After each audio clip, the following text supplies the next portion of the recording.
So I saw this patient in clinic, 70-year-old woman, she's playing tennis, and then all of a sudden develops quite severe back pain and notice that she gets some pins and needles and tingling down her leg.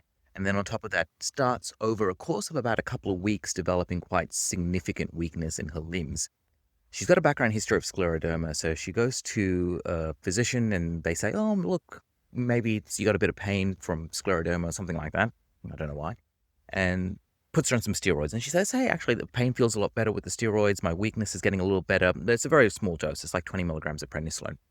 So she weans off the steroids, but then the pain comes back, the weakness in the legs come back. And by the time she ends up seeing me, it's like 5 months down the track, and she literally comes in with a four-wheel frame. This is a woman that's playing tennis previously. Comes in with a four-wheel frame. We examine her, and she's got very diffuse weakness in her lower limbs. She gets an MRI of her spine before she turns up to see me by the referring clinician. And that's completely clear. There's nothing in the spine. There's nothing in the lumbosacral spine. Examination-wise, she's got decreased weakness. I won't go into the specific in the lower limbs, but she's got a loss of reflexes as well. She's got sensory loss, proprioceptive loss. So it looks like a lower motor neuron problem.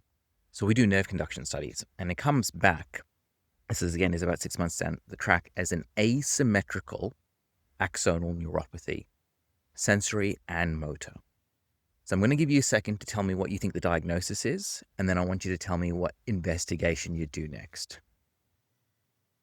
So my working diagnosis at that stage was mononeuritis multiplex, so a vasculitic process where she's infarcting the nerves and therefore getting an asymmetrical axonal pattern. Remember, the axon has where the blood supply is running through, and so that when that dies out, you get nerve loss, and so sensory and motor involvement, and it's asymmetrical. And so we do a nerve biopsy and confirm it.